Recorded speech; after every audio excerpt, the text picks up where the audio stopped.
Hello everyone. इस video में हम डिस्कस करने वाले हैं दक्षिण अफ्रीका में लोकतांत्रिक संविधान का पार्ट 2। इस वीडियो में हम डिस्कस करेंगे रंग भेद के खिलाफ संघर्ष के बारे में। तो सबसे पहले आप ये बताइए कि रंग भेद के खिलाफ जो भेदभाव चल रहा था वो कहाँ पर चल रहा था।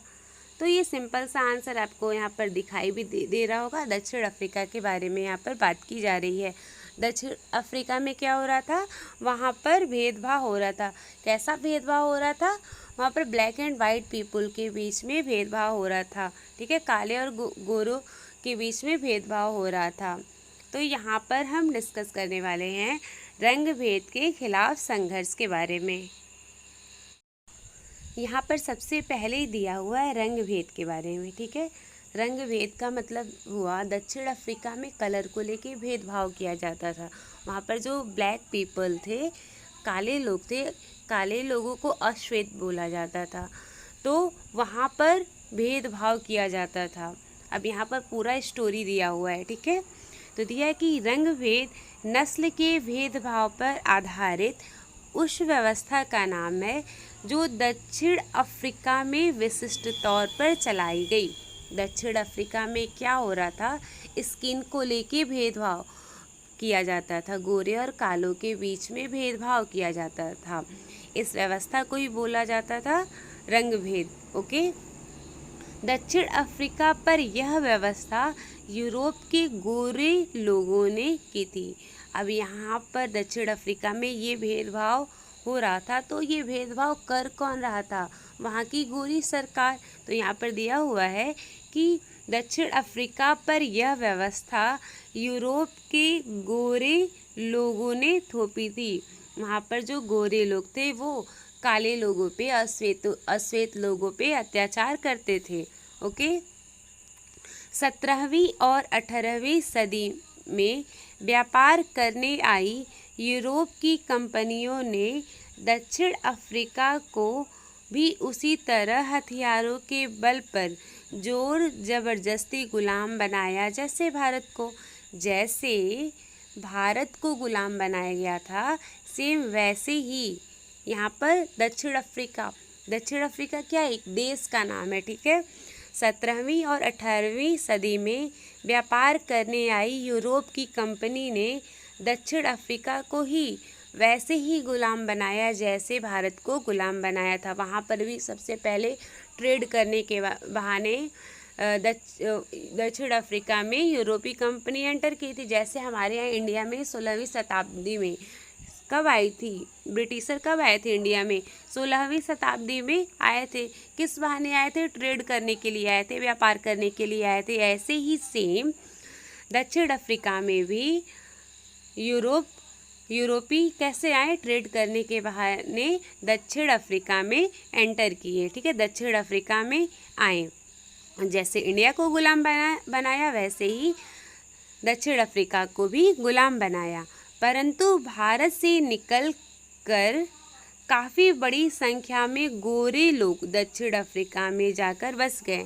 और दिया हुआ है कि मतलब बहुत सारे लोग दिया है कि भारत से निकलकर बहुत बड़ी संख्या में गोरे लोग दक्षिण अफ्रीका में जाकर बस गए। मतलब ज़्यादातर लोग जाके कहाँ पर बस गए, दक्षिण अफ्रीका में जाकर बस गए और उन्होंने वहाँ के स्थानीय शासन को अपने हाथों में ले लिया और दक्षिण अफ्रीका के शासन को अपने अंडर में ले लिया। मतलब वहाँ पर दक्षिण अफ्रीका जैसे इंडिया में आके इंडिया का मतलब पूरा शासन ब्रिटिशर अपने हाथ में ले लिए, ऐसे ही दक्षिण अफ्रीका में भी हुआ कि दक्षिण अफ्रीका का शासन दिया है कि उन्होंने अपने हाथों में ले लिया।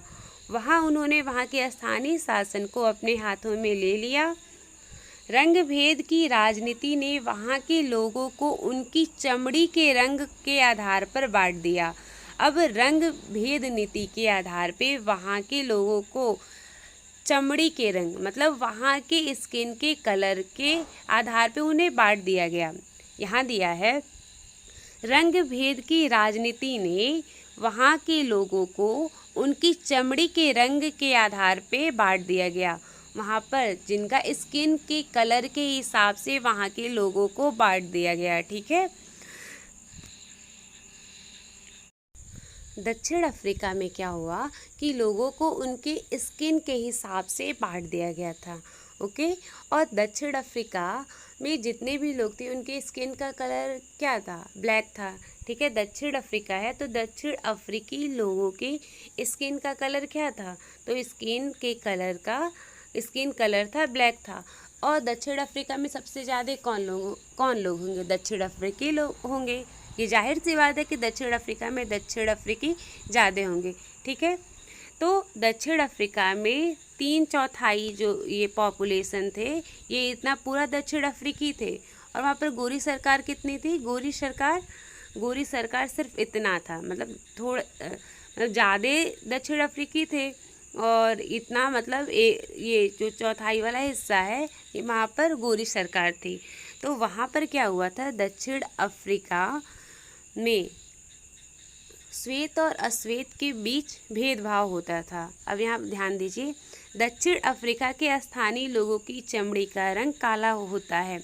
दक्षिण अफ्रीकी के लोगों का जो वहाँ पर रहते हैं उनके स्किन का कलर काला होता है और उनका हिस्सा 3/4 था और उन्हें क्या बोला जाता था, अश्वेत बोला जाता था। आप लोग यहाँ पर ये ध्यान रखिएगा कि जो ब्लैक पीपल थे उन्हें, मतलब काले लोगों को क्या बोला जाता था, अश्वेत बोला जाता था। श्वेत और अश्वेतों के अलावा कुछ मिश्रित नस्लों जिन्हें रंगीन चमड़ी वाला कहा जाता था। अब श्वेत और अश्वेत, श्वेत का मतलब हुआ white people, black and white people के अलावा और भी वहाँ के लोग और भी स्किन कलर के लोग थे जिन्हें रंगीन चमड़ी वाला कहा जाता था। और कुछ भारत से गए हुए लोग भी थे। जैसे भारत के लोग हैं ना बहुत ज़्यादा काले हैं ना बहुत ज़्यादा गोरे हैं, तो इनके स्किन का रंग कैसा है, ये रंगीन चमड़ी वाले हैं। ठीक है, तो और वहाँ कुछ भारत से गए हुए लोग भी थे। गोरे शासक गोरों के अलावा बाकी सभी लोगों को छोटा और नीचा मानते थे। और जो गोरी सरकार थी, गोरे के अलावा बाकी सभी लोगों को क्या मानती थी, नीचा मानती थी। ठीक है, उन्हें तुच्छ समझती थी। और ब्लैक पीपल को उन्हें वोट डालने का अधिकार भी नहीं दिया गया था। मतलब वहाँ पर बहुत बुरी तरीके से भेदभाव होता था। काले श्वेत मतलब जितने भी ब्लैक पीपल थे उनको वोट देने का अधिकार नहीं था, ट्रेन में अच्छे बोगी में बैठने का अधिकार नहीं था, सिनेमा घर में जाने का भी अधिकार नहीं था। अब यहाँ पर सारा कुछ डिस्कस किया गया है। यहाँ पर सबसे पहले दिया है कि जो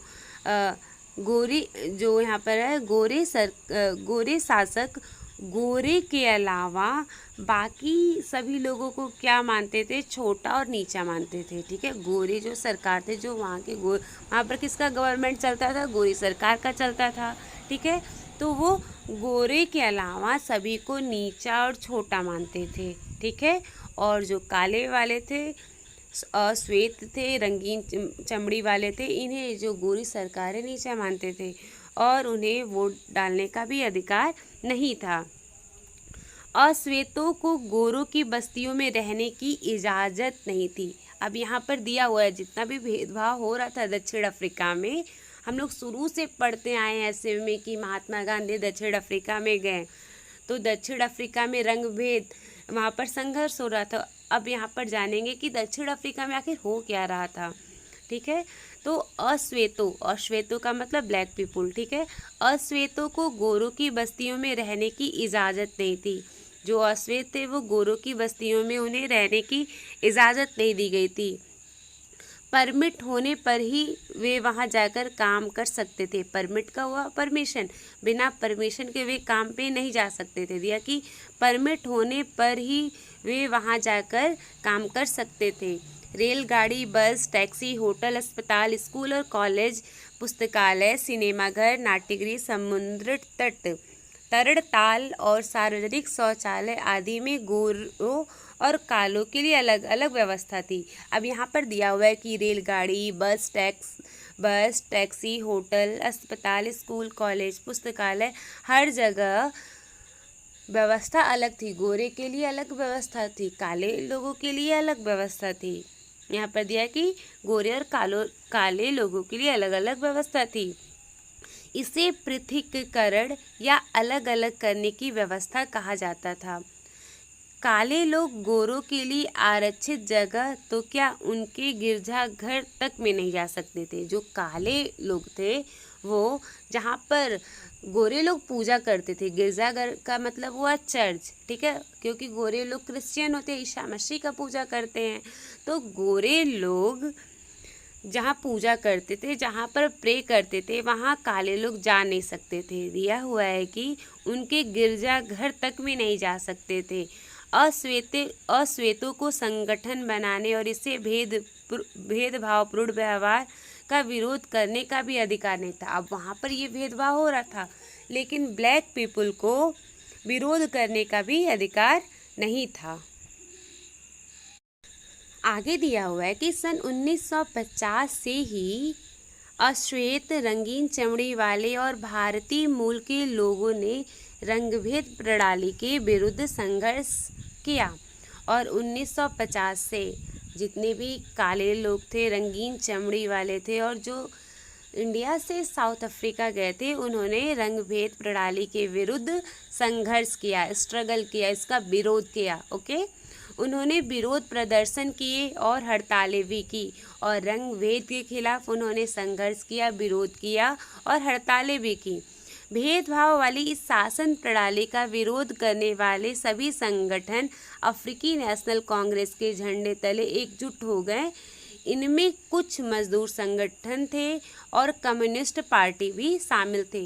मतलब 1950 से क्या स्टार्ट हुआ, रंगभेद के खिलाफ संघर्ष स्टार्ट हुआ। लोगों ने रंगभेद का विरोध करना शुरू कर दिया। बहुत सारी पार्टियां बनाई गईं। बहुत से समझदार और संवेदनशील गोरे लोग भी रंगभेद समाप्त करने वाले आंदोलन में अफ्रीकी नेशनल कांग्रेस के समर्थन में आए और बहुत सारे लोग अफ्रीकी नेशनल कांग्रेस में सम्मिलित हुए। मतलब वहाँ पर रंगभेद के खिलाफ सभी ने आवाज़ उठाई। बहुत से देशों ने रंगभेद की निंदा की और इस व्यवस्था के विरुद्ध आवाज़ उठाई और बहुत सारे देशों ने भी रंगभेद की निंदा की और इस व्यवस्था के विरुद्ध आवाज़ उठाई। परंतु गोरी सरकार ने हजारों अश्वेत और रंगीन चमड़ी वाले लोगों की हत्याएं की। और गोरी सरकार क्या की, मतलब जो विरोध कर रहा था उनकी हत्या कर दी और उनका दमन करते हुए अपना शासन जारी रखा। मतलब जितने लोग विरोध कर रहे थे उनकी गोरी सरकार क्या की, हत्या कर दी और अपना शासन जारी रखा। अब हम आगे नेक्स्ट वीडियो में हम डिस्कस करने वाले हैं कि दक्षिण अफ्रीका में नया संविधान बना। दक्षिण अफ्रीका में रंगभेद के खिलाफ संघर्ष हो रहा था। बाद में गोरी सरकार ने अपनी हार मान ली, ठीक है, फिर वहाँ पर नया कॉन्स्टिट्यूशन बना। ये सब कुछ हम नेक्स्ट वीडियो में डिस्कस करने वाले हैं। Thank you.